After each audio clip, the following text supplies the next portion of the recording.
Okay, dear venerable brother, Dhamma friends, so we are going to start the third Dhamma discussion. So we have received a couple of reports, maybe questions, and we'll start with those written questions.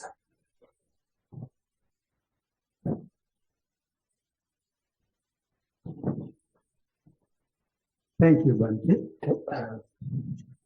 Greetings from secluded Jhana group, the brainchild of Most Venerable Ajahn Brahmans Thero, and yes, secluded, the place to practice seclusion. So all are secluded. Secluded.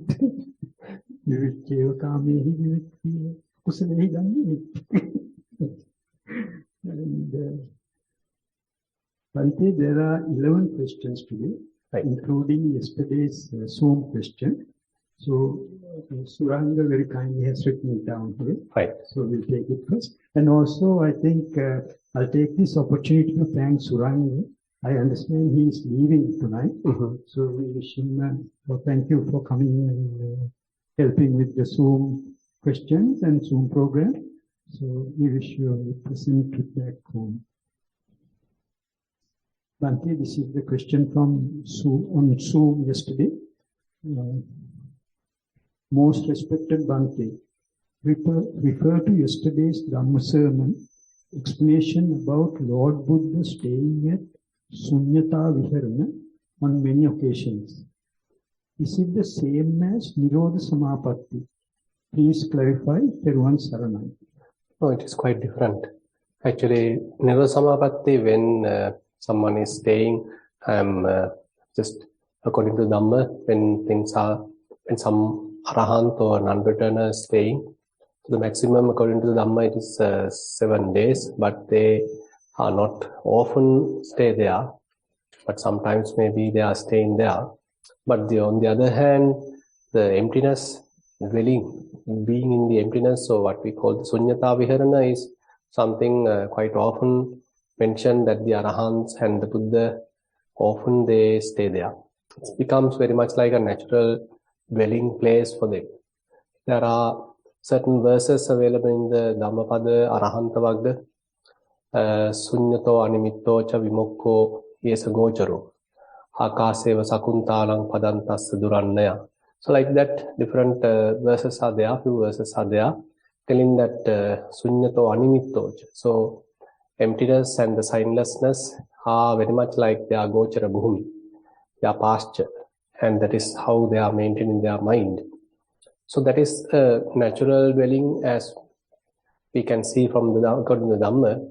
But Nirodha Samapatti is a deep, concentrated state that maybe they are staying once a while, but that is not considered as a natural dwelling, like say while you are going through your daily activities. It is not something that you can stay there. Rather, you have to sit properly and then you attain.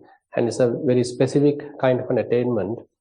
And it is certain qualifications or characteristics are mentioned in certain suttas like Chula Vedalla Sutta. What are the characteristics of Nirodha Samapatti? So this is a very rather kind of a distinct capacity an Arahant who is with the mastery of Jhana can have.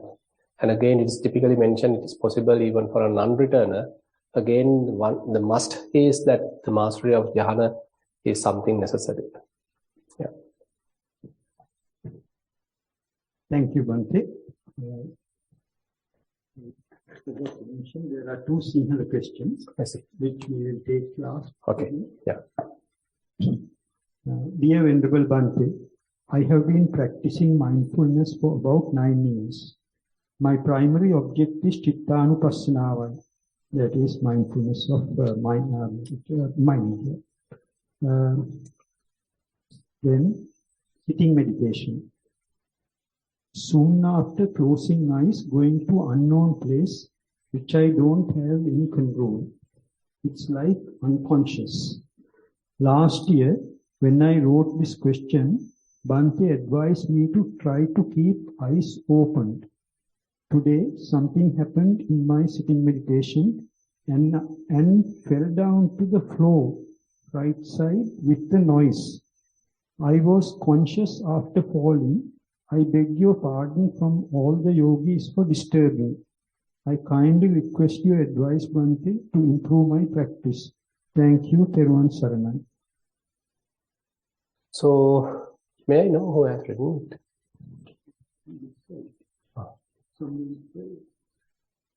Okay.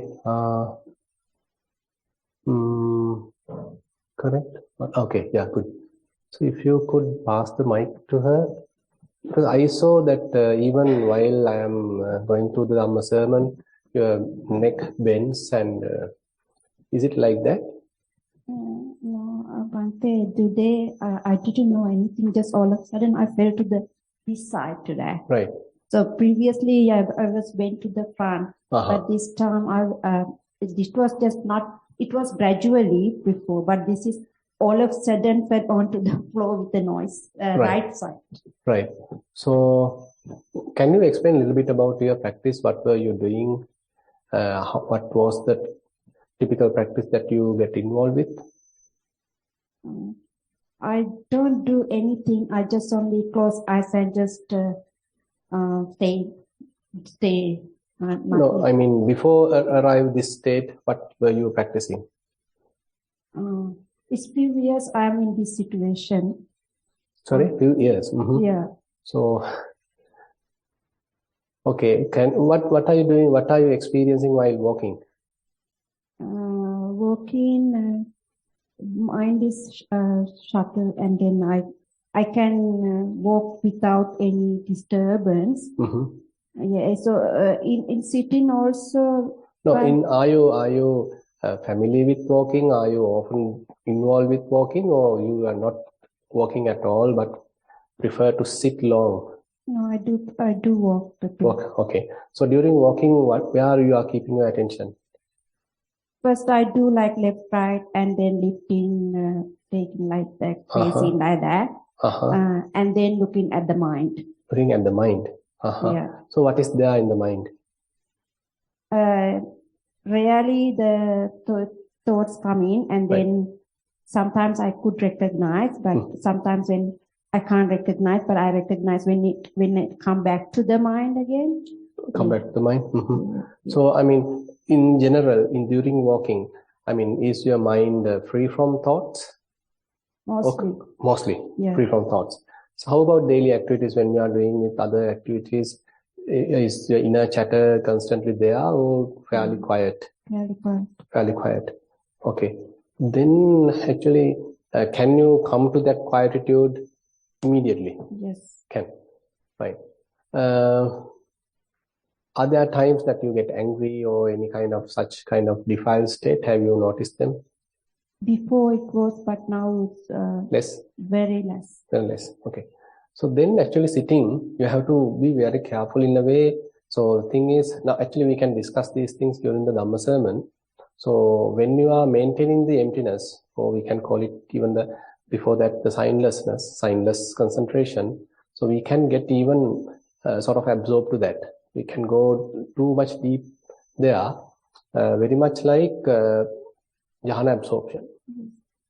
Am I stuck in Jhana? That's the thing. So that's the thing. I mean, if we too much go deeper, then we used to go there then. So our mind develops a kind of a track, and then it slips to that, stay there, and too deep, and you may not aware what's going on, almost like unconscious. Yeah, sometimes when I come back to normal, I have to take few seconds to understand where I am and what time it is. Is the morning, lunch, or night? Right. So I think the idea is now we have to have some kind of a detachment even with this kind of a concentration. That's why the signless concentration also is impermanent. It's also conditioned. That's what actually I highlight with the Buddha's teaching coming on in the Chula Sunnata Sutta. So there also we have to have a detachment rather than staying there longer, and we have to allow it to break in a way. That's why it is not that we are too much absorbed to it. Rather, we have to be in the surface. While on the surface, while maintaining the mind in the surface level, not going deep, but in the surface, if you can maintain it, then the possibility of defilements to arise, thoughts to arise is very high, very probable, because you don't have much deep concentration available. The concentration is not there to suppress the defilements. So the possibility of their influence is very high. So then it is easily we can recognize different defilements, and then we can further weaken the defilements, recognize the defilements. So understanding the defilements, weakening the defilements is the kind of opportunity or the benefit we can gain through the signless concentration. So rather than staying longer in sitting, I advise to involve with other activities, say walking and basic other activities, and you need to see what are the defilements available in your mind and maintaining kind of a natural awareness. Not now, probably you may understand what the mindfulness available is. It's not that you are purposely maintaining, rather it is something very natural. You have to be naturally mindful. It is not that you are effortfully being mindful, rather it is a naturally available mindfulness, effortlessly available mindfulness. So that is enough when you are just maintaining that, and then the defilements can arise as you get involved with various activities.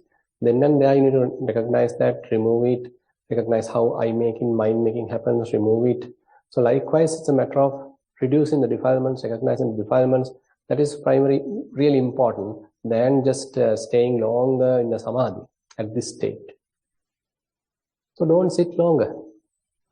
But the point is now, when we sit longer, so mind tends to get on to this concentration. Sometimes it's very much like opposite to what you hear here, but the concentration here, we have to have a kind of a balance. So if we get too much concentrated, that also can have certain hindrances. Say certain people, when it is too concentrated, and it becomes kind of a overwhelming experience where your body being overwhelmed by the concentration, and it's very much like controlling the body by that very concentration. It's like that you take another, you are coming under the influence of some other force. Some other force is coming to you, and your body being twisted, or your head being twisted, or various kind of nonsense are going on, because that is where we cross the limit of the concentration. So once we associate too much, then it can even go to that level. So then people start, having this kind of a situation, then it can even go into the hyperactivity. So those are little drawbacks that we need to know, kind of a limit. It's very much like now assume that, say we have a good vehicle and there is no, in front of there is no other vehicle, then we can drive it very fast. But what happens if we drive it too fast? What happens? Then we might lose the control, right? It's too fast and it has that momentum, and that momentum can ultimately lose the driver's control, and then the vehicle is going as it want. It lose our control. Same thing is there with the concentration also. So if we are too much concentrated and we are associating that too much, so that concentration become overwhelming, and we become kind of a victim of that, influenced by that, and typically the body being controlled by that. That is something we need to be careful and maintaining a kind of a balance, maintaining the middle. So the concentration we are talking here is not really an absorption that we are expecting actually in the Vipassana side. Rather, it's a kind of a relinquishment, opening. The mind has to be well open. Now, typically, the concentration, the terminology is that we go and stuck in one thing, we merge with something. But when it comes to the Vipassana, nothing is there to merge with. If you merge with even signless, then that is also not what we expect. Merging, being with it, or how to say, adhering to it is not the point. We should not adhere to anything, not grasping anything, not holding anything. Maintain a kind of a very delicate balance kind of a step back and watch.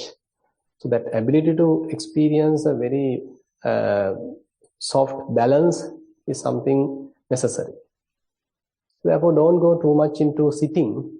Better do walking and various other activities while watching the mind. Because for you to watch the mind, you don't need to sit. You can watch your mind at any time. Because the defilement, finding out the defilements is the primary concern now. Because while sitting, what else you need? So knowing the defilements, so the most probable situations that the defilements will arise is when you are dealing with various other activities, dealing with others, moving with others. Then only we can understand, okay, I get angry, I get anxious, I get restless. Might be I might get lust when I'm dealing with people. So then you feel, okay, still certain things are operative and I have to still work. So they have come up, then you can notice it. So therefore, sitting too long is not advised at this level. Yeah. Mike, you have? Okay. Sorry. The question starts with the words soon after closing eyes. Yeah. So this happens straight after. Because now more you practice this concentration, the mind get registered there, mind get kind of short-circuited like there, and immediately to jump there. And then the head collapse and you stay there long time. You don't know what has happened. After hours, you get up almost like unconscious during that time. If one is not aware, then that's not correct. Jhana is doubtful situation. Definitely. So we can't, that's why the thing is, now the one thing in the typical proper jhana, the awareness should be there. So you should know. But here the point is that it's not almost like unconscious, right? Yeah, but I can feel that I'm going to jhana sometimes.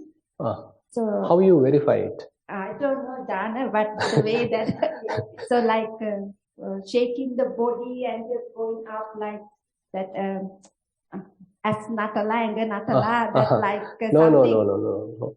That can't be. A few times it's happening. But sometimes only once or two, so I don't know what it is. So right. But that's the thing. If the concentration is too much and you are associating that too much, it can take you over. So it's a kind of an influence, very much like so kind of a influence, kind of a force come to your body, and then it start twisting you, controlling you, bending you, and all that. So these things are possible, and I have even seen many yogis, not many, some yogis, and some they come and talk to me also. So the point is, there's a danger in that. So because sometimes it has even a healing effect. That's another problem. Say you had a neck pain anyway, but once you get into this concentration, it will go to a very weird kind of twisting, and ultimately once you're out, the previous neck pain is gone. Typically you can't bend your neck like that, but once that influence is there, it will bend as the way it wants, then the neck pain is all healed. So therefore people start addicted to that thing. It's very much like an addiction. And people allow it to happen, they simply allow that influence or force to come in, and they allow that influence to control the whole body. Kind of a little bit of enjoyment is there till some time. Then at one point that your control might lose and can go to sort of a craziness. That's why these things are certain addictions, like concentration has certain kind of an addiction. It's a kind of a blissful experience. It has some escapism is there. You forget all what is happening in the reality, and you are there completely away from the whole world. So some kind of a different experience is there. Some people like it, and they start dwelling there for a long time. Then they become addicted to that, and the mind is easily now registered to that. Even once your eyes are closed, quickly jump to that. You assume that, to say, while you are traveling by a train, if it is a long distance and you simply close your eyes, your mind might shift to that. So that is not something beneficial. Because even the sunyata, the proper sunyata states, proper emptiness state, Buddha again and again, sampajanakari hoti. You should be fully aware. The awareness should be a prerequisite. The awareness should be there, so you should know what's happening. It is not completely unconscious state. So we are not expecting kind of an unconscious state. Rather, things are happening under our awareness. It's kind of a soft awareness. So therefore, don't stay sitting, spend sitting. Rather, do something else. So basically, now we need to erase this track. It's a matter of erasing this track now. So do more and more walking and other activities, but while watching the mind. It's not now the point is now people have kind of a misunderstanding that the meditation is always sitting cross-legged and closing your eyes. So this is the meditation figure that we typically have, right? So this is how we represent meditation. But meditation, typically the bhavana, the term is development of the mind. So the development of the mind, basically you can do even at any posture. So you are looking now, when you are in the Chittanupassana, so you can look after your mind at any time. You should. And because while at sitting you may not encounter any defilement, but when you are dealing with others, when you are traveling and going through that, visa process, waiting till you being approved, then you feel, okay, tensed and all the defilements start coming up. That is the place to practice. So we have to be, in a way, very practical, right? So defilements are still there, but they are not available here. While at Jhana Grove, okay, we are having a very nice, pleasant environment. Nobody makes sound. Okay, just be pleasant, enjoy it. No defilements. But once the door is open, who the hell has opened the door? Who the hell fell down to the floor? Who the hell fell down the floor? Yeah, exactly. So we were waiting while in the concentration to find a defilement. But then, who the hell has opened the door? You missed the defilement. We couldn't recognize that as a defilement. So we had to be practical in a way, isn't it? So the situations are there to show us, okay, we are not arahants, we are not anagami. I mean, still anger is there, restlessness is there, sloth and torpor is there. So when situation, the necessary conditions are available. That's why, so little bit of dealing with others, moving with others, engage with some activities, quite necessary. Then it will show us, okay, where we are. First, should I avoid going to the retreat? No, that's the thing. Actually, that's why, I mean, once we practice a fair time, we need to find out a kind of a balance. So not the sitting now, because through my experience, what I have understood is that most females, they have kind of a concentration. They easily get into higher concentrations. So they have to be a little careful in that. So if it is getting overdosed, that's also not correct. So there you need to, not rather than sitting longer, better practice something else, in the sense, I mean, looking after the mind and recognizing what other subtle defilements still available and how anger or something arises while you are dealing with others. So this is particularly available now when we conduct retreats at Nissarana. Sometimes, the nuns are coming, they particularly like to live alone. So, but they ask and live alone and they want to sit also longer and longer. But but sometimes I ask them, okay, you go and be with some other nuns. But they don't want. Being with others only help us to understand where we are. So we ourselves can't judge it sometimes. We sometimes even overestimate ourselves. So while with others will show us. They will give us a lot of opportunity to assess ourselves, or they even tell us, you are not an arahant and all that. They will tell us. So be more practical rather than more into the sitting. That will be helpful. So better avoid, because If we allow this to happen too much, then this is not a good, beneficial kind of a concentration that we are developing. Yeah. Okay. Thank you, Bhante. This is the question number 3. Respected Venerable Bhante, my posture is sitting meditation using Anapanasati. In a good session, my mind is still and clear, without rising images or thoughts. Not sure about very subtle thoughts.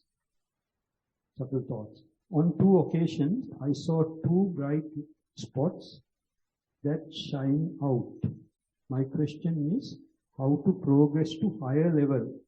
Have been practicing about 12 years. Thank you for your advice.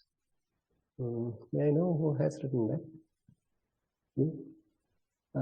Can you pass the mic to him? So, this gentleman in front. Yeah. So, yeah. So you are practicing 12 years. May I know what kind of practice you are doing? This breathing in and out. Keep the mic like this, maybe. Yeah, breathing in and out. That's all. That's all. Okay. So what happened to the breath when you observe? On 2 occasions, I observed this. I don't see any thoughts. There's no other mental thoughts that comes out. That's like the motion picture that's keep still there. Keep still. Yeah. Motion picture. Yeah. That's like there's no other thoughts, but this is very still. Still. And sometimes, at 2 occasions, there's a white red light. Right. And shine. Today's session, what happened? Today, nothing. No, I mean the no thoughts. Today, quite a lot of other thoughts that comes through. Thoughts come through. While sitting. While sitting, many thoughts.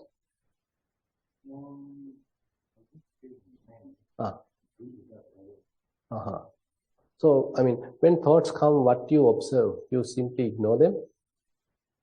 If it is a very big type of thought, it moves like a big thought in you. Now, basically, I mean, if we can learn what these thoughts are showing, so the idea is, I mean, how they are behaving. So, what is their pattern?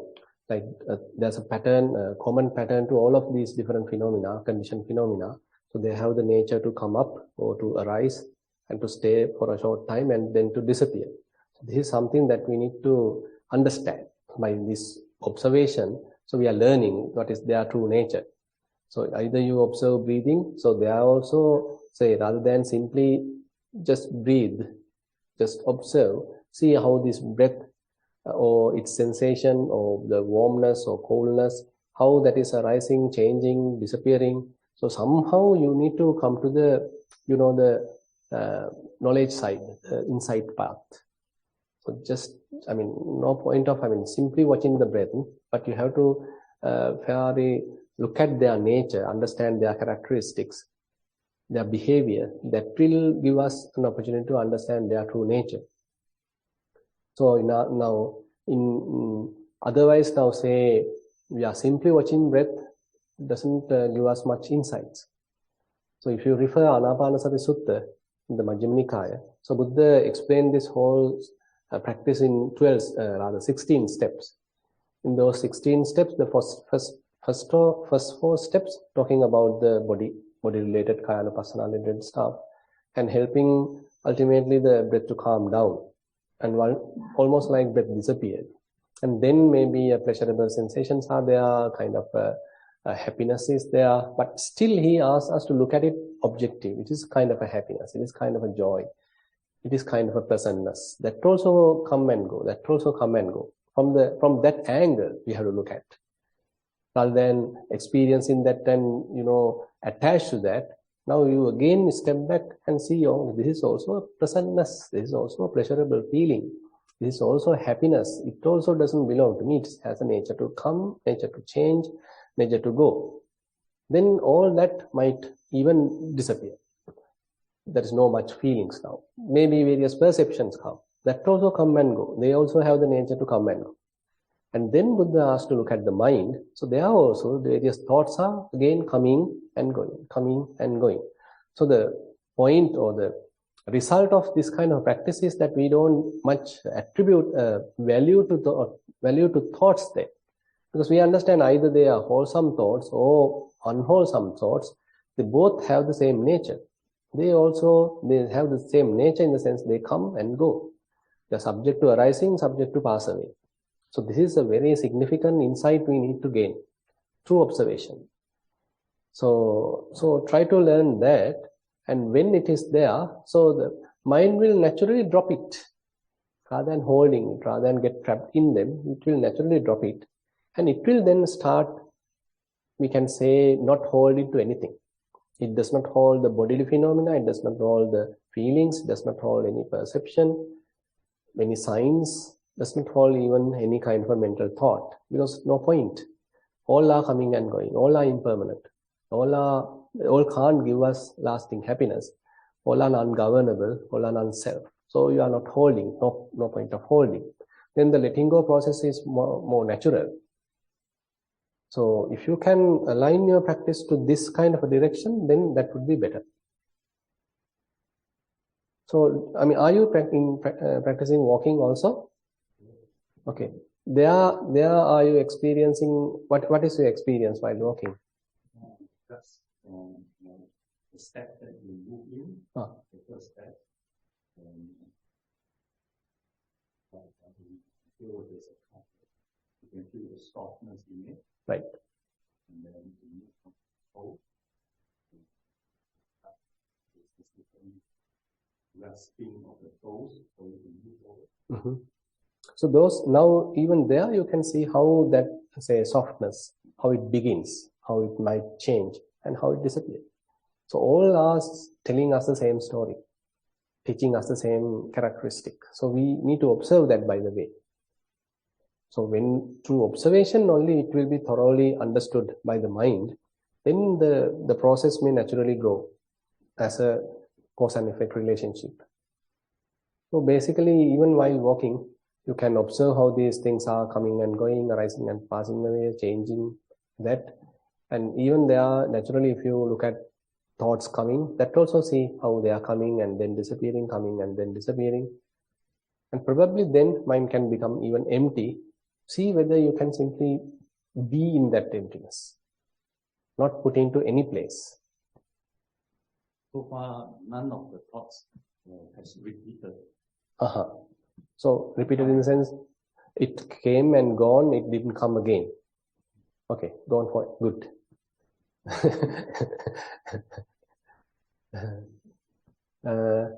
Is then your mind should be empty.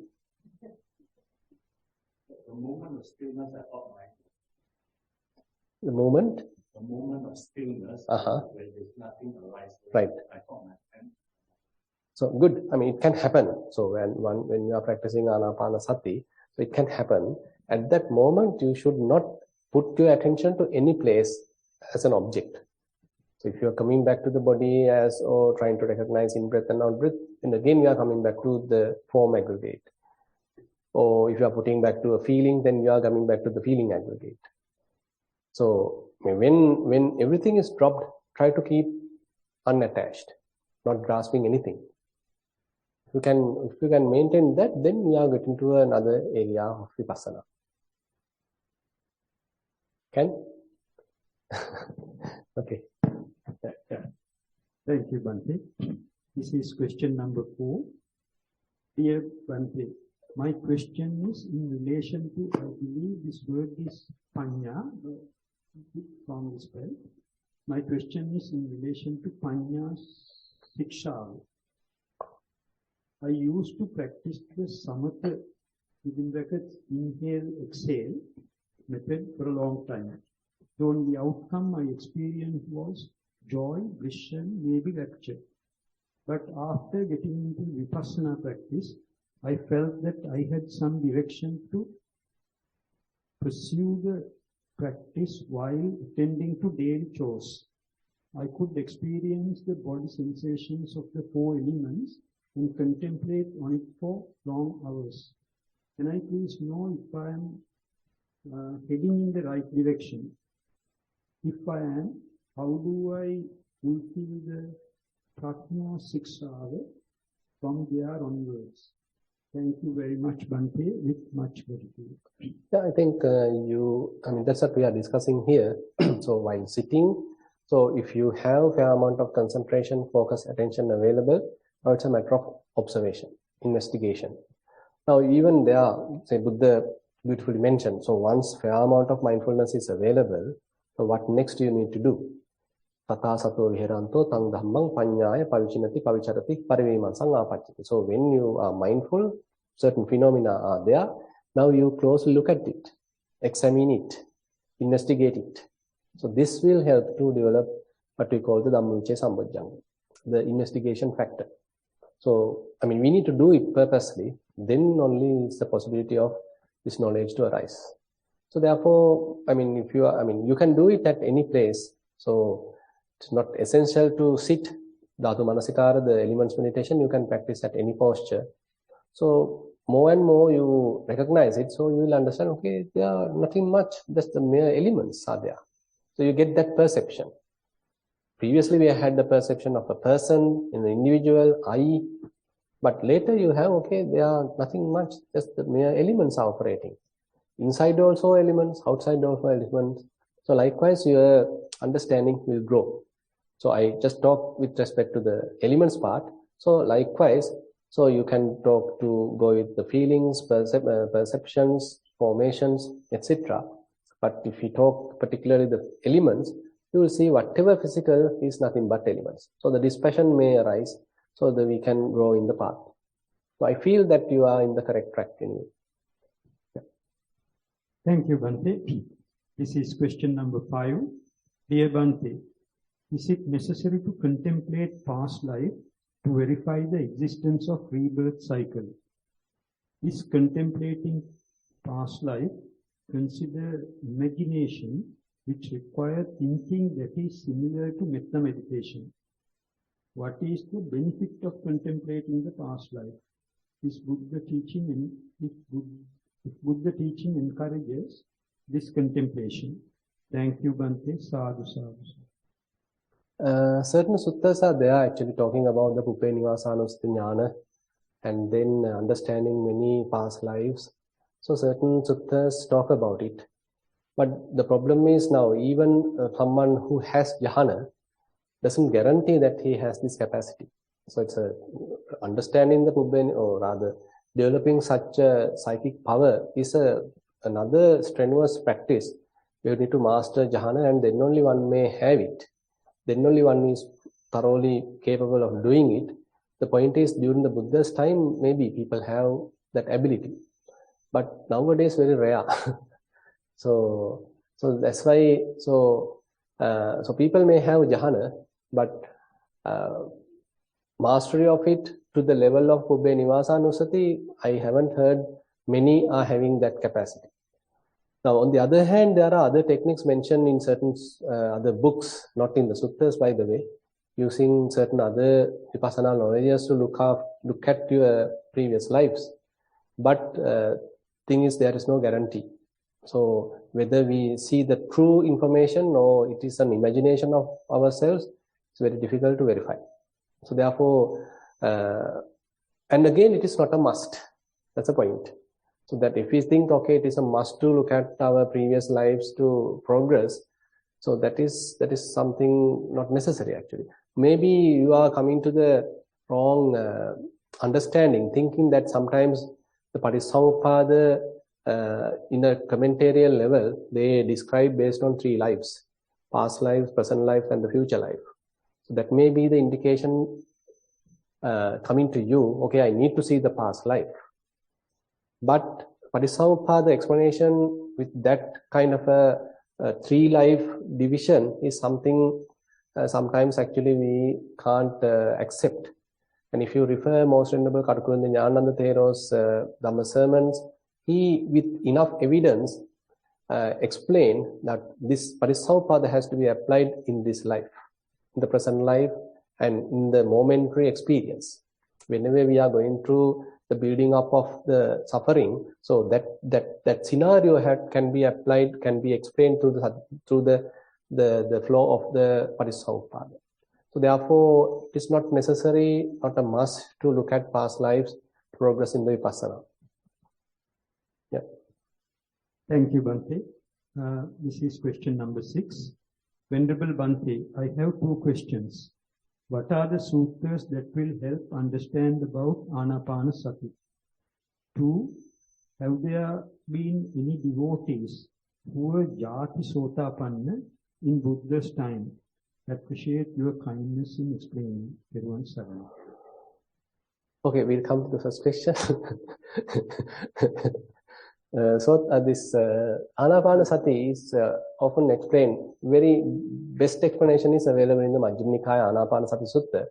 So that is particularly Buddha highlight. Okay, there are different ways of practicing Anapanasati. Okay, this is the method, this is the recipe which will has tremendous amount of benefits. So therefore, refer that, and it has a complete practice is there. He will mention, okay, how to develop Kayanupassana using Anapanasati, Vedananupassana using Anapanasati, Chittanupassana using Anapanasati, Dhammanupassana using Anapanasati. And when you do that, he further explained how the Bojjhangas are being developed, 7 enlightenment factors are being developed. So while in the Kayanupassana, the enlightenment factors are being developed. While in the practice in the Vedananupassana, enlightenment factors are developed. Chittanupassana, Dhammanupassana, the enlightenment factors are developed. And he doesn't stop there. So when the enlightenment factors are developed, how it will lead to the development of the Vijja and Vimutti, the knowledge and the freedom. A comprehensive, complete path is explained in the Anapanasati Sutta. So therefore, I strongly recommend everyone to read it. Only thing is that sometimes we might get the impression that we all have to practice Anapanasati. That is also not correct. So this one path Buddha has clearly mentioned, but many other paths are also available. Yeah. Bhante, the second part is? This Sotapanna. Okay, I forgot Jati. Yeah, I don't know that. There is no record as such. I haven't come across any sutta talking about a Jati Sotapanna being risen or being born during the Buddha's time. I haven't come across any such sutta. Right. Thank you, Bhante. This is the question number 7. Now, another thing. Now, say while Buddha's time, someone has done good things and practice, and then they may be born as a human or as a god, as a celestial being. Then he is a Sotapanna. He can say he is a Jati Sotapanna. Now, say for example, we all know what happened to Anathapindika, right? So before the passing away, he is a Sotapanna. And then he passed away while the Buddha was living. Then he is born as a Deva. Then he come back and talk with the Buddha, and then he vanished. So we can say he is a celestial being born as a Sotapanna. Sure, yeah. Bhante, but there is, Buddha told us about these 2 jnana, Anvejnana and Dhammajnana. But so if he apply that, then I'll say like, what is it? Venerable Sariputta. When he heard Yodhamma. Yeah. So Hetupava, it just clicked. Correct. So it is also necessary for him. It is possible. Then that's the thing. So the Upatissa is not a Sotapanna. So once he got the message from the Buddha, immediately he is able to do that. Not even Buddha. Yeah. Venerable Assaji. Yeah. Even from Venerable Assaji, when he heard the message, it triggered him. Yeah. So that's why the point is now different. The Puggala, different characters are mentioned. What's that?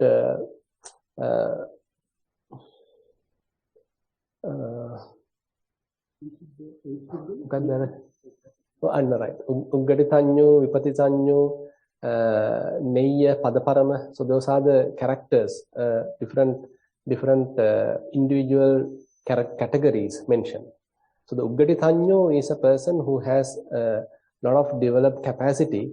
So it is not he is developing it right now, but he has a lot of capacity developed in the past lives, and now he is born. Now he need only a very little Dhamma. So only a little guidance he need to attain the attainment. So Venerable Sariputta is like that. Venerable Moggallana is like that. So just by listening to a Dhamma sermon, by listening to a very short sermon, they can attain Uggadithanyo. There is another category called Vipatisanyo, where they need certain amount of explanation. Some explanation is required, and then they can attain it. It may take little time. Another category is called Neyya. So they need the teaching, the guidance, practice, and discipline. Everything is required. Then they can attain. Padaparama typically mentioned they can't attain in this life, but they can learn and all that. But attainment is not possible. So likewise, Buddha categorized our capacities into 4 groups, 4 levels. So that's why, I mean, we should not in a way deny all these capacities, but we should not overestimate ourselves thinking I am a Uggadithanyo. That is also something sometimes we overestimate ourselves. Also that Pukusati and Bahia. Correct. Exactly. Thank you. Hola, Uggadithanyo. Thank you. This is question 7. Dear Venerable Bhante, with mindfulness, can you do multitasks? Nissarana. Thank you. Not early, but later, yes. So the mindfulness can grow, it can widen. At the beginning, by the way, we don't recommend. Typically, we say, okay, be mindful, be slowly, mindfully, silently, you take one task and do it well. But it is not limited to that. Then the awareness may grow, and you can may be able to handle multitasking. But the point is, there is some information about multitasking. Now, the science actually have found if you are switching very quickly to different tasks, it's harmful to your brain. So switching quickly to different tasks, handling many tasks, quickly switching will be harmful to the brain. So what they advise is to engage in a particular task to a certain amount of time, full engagement. Not a surface level engagement, but full engagement with a particular task, fully to a certain time, and then switch to another task. There also you engage it fully some time and then switch to another task. That will not be harmful. So therefore, I mean, we may be interested of multitasking because of this comparative society, but again, we need to understand what's going to happen to the brain. Right. Thank you, Bhante. This is question number 8. Dear Bhante, Nissarana. Just a way of addressing it. Avasarai. Sorry.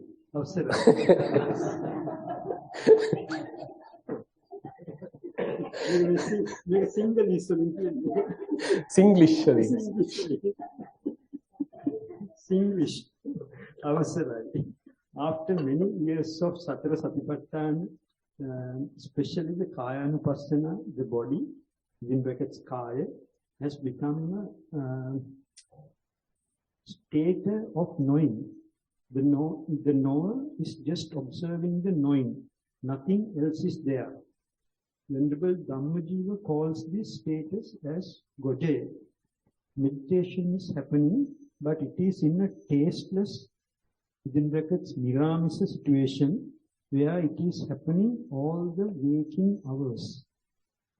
Respectfully asking for further guidance. Nibbana Pacchaya Hoti. Yeah. So if you feel that you're practicing Kayanupassana for a long time, so all the previously you are able to distinct, recognize different, say, element characteristics, but now everything appears like a flux. That's what typically Bhante Dhammajiva refers as the Goje. It's a kind of a flux, but it's not interesting. It's not something nicely that you, nice in the sense, something attractive. So the mind naturally becomes dispassionate about it. So now once the mind becomes dispassionate, where are you going to keep the mind? So better keep it nowhere if possible. Then we are getting to the this unattached state. Anisitocha vihirati nachikinchi loke upadi. So the mind becomes unassociated, non-grasping.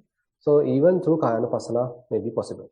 So actually Buddha mentioned that in the Satipatthana.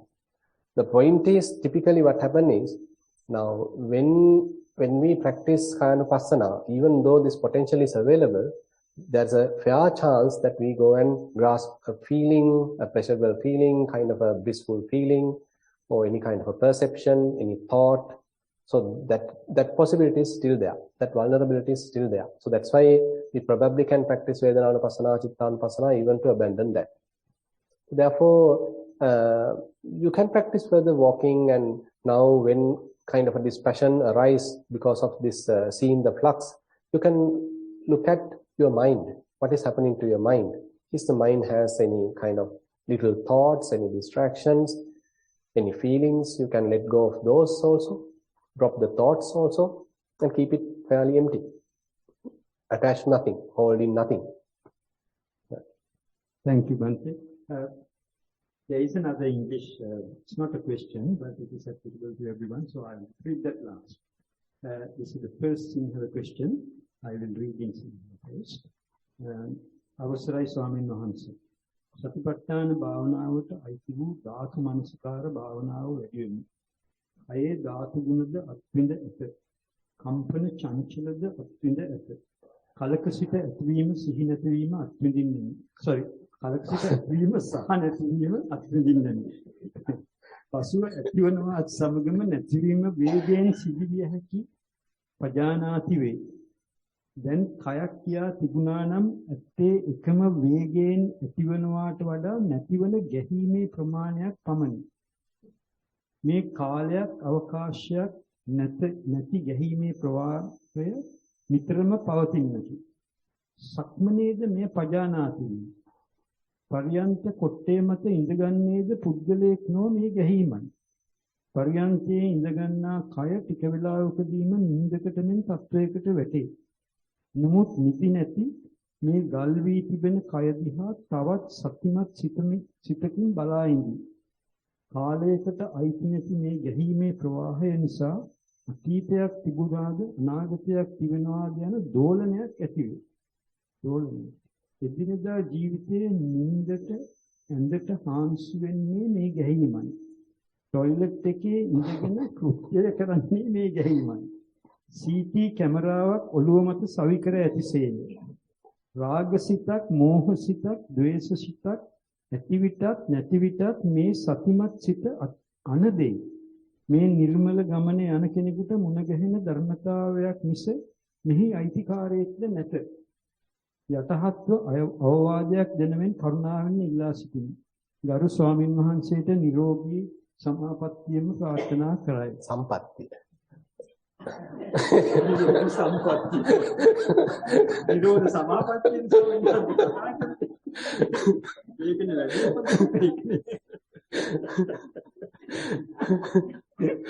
right. මේක පොඩි translation එකක්. හරි. එන්චි එක මේක ලොකුට තියෙනවා.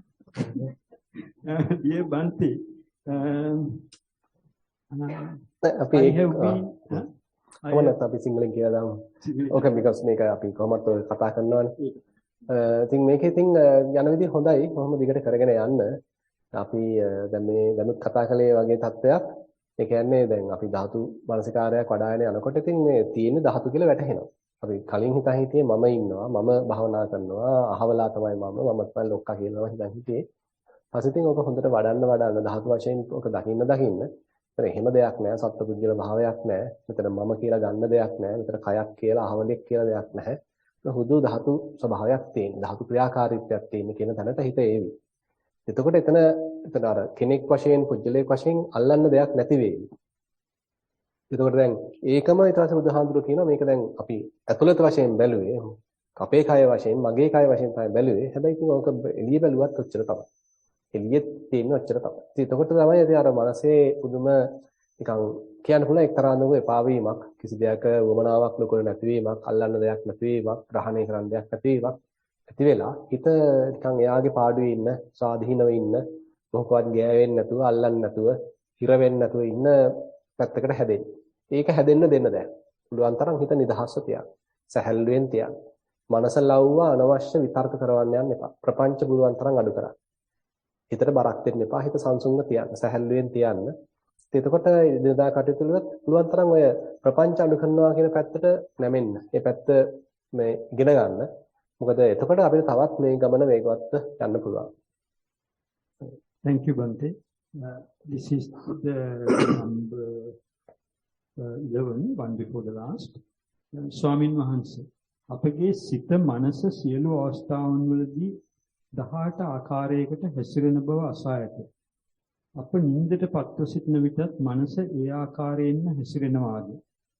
මනසේ ක්‍රියාකාරීත්වය මරණ අවස්ථාවේදී වරහන් ඇතුළේ චුතිය ඇතිවන අවස්ථාවේදී සහ ප්‍රතිසන්දි ඇතිවන විට සිදුවීම සරලව පැහැදිලි කිරීමට හැකිද? තෙරුවන් සරණයි. Dear Bhante, I have heard that our mind behaves in 18 ways. When we are sleeping as well, does the mind behave like that in those 18 ways?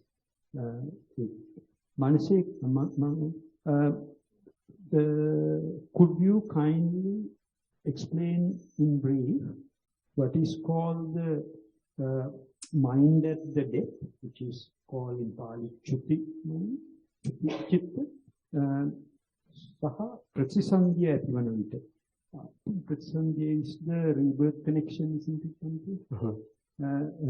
And also Ativanavasa, mind at the time of rebirth, conceiving spot, conceiving time. To explain that. Yeah, so this 18 explorations actually explained in the Dhatu Vibhanga Sutta called Attarasa Manopavicharo. Maybe you are referring that.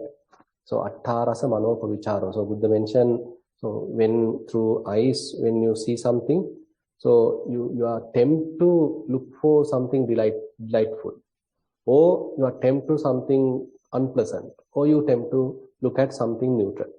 So these are the, Buddha is referring, they are very much like the feelings part. So either we are trying to explore what is pleasing, what is attractive, or we are trying to explore what is unattractive, or we are trying to explore what is neutral. When we see, similarly, when we hear, smell, taste, touch, a thought come, so the mind is involved there, and so with the influence of the mind, so through the eyes, we are operating like that. So in 18 different ways, so we go through these kind of explorations. So now the problem is, are we doing it while sleeping? So eyes are closed, so it is not operating. So ears maybe not much operating. So to some extent, the mind may be doing it. But here actually the idea is when we do that, so our mind get attached to something, we get repelled something, the defilements are arising. So I don't think we need to much worry about whether this is happening while sleeping. Is kind of out of the question, out of our relevance. And again, how the rebirth process happen. So rather than, I like to now say different explanations are given. In Abhidharma, maybe one type of explanation, and another terminology, some other explanation, but I like to refer the Sutta type of explanation. So there what Buddha mentioned is, say we have the Kamma operating as the field, and the consciousness very much operating as a seed, and the Tanha operating as the moisture. So when these three are coming together, then there's a possibility of next birth to happen. Assume that you are dying here, and still certain amount of craving is available. The mind has that craving, that potential, that desire, that tendency is already there in that stream of consciousness. Even though you leave the body here, that stream of consciousness is being compelled to catch another place, another say, the name and form. And that name and form being captured, then there's a fair amount of karma also influencing that field is available, because we haven't overcome the fetters, so the karma already there. So it appears as the kind of a rich field. So the vijnana seed being put there, the karma field is ready. Now the craving is giving us enough support by moisturizing, and then the next birth, next further continuation can happen. So very much like, say, the continuity happen in this life. It's also the same. So it's another mind moment, even though we consider it as a completely different life.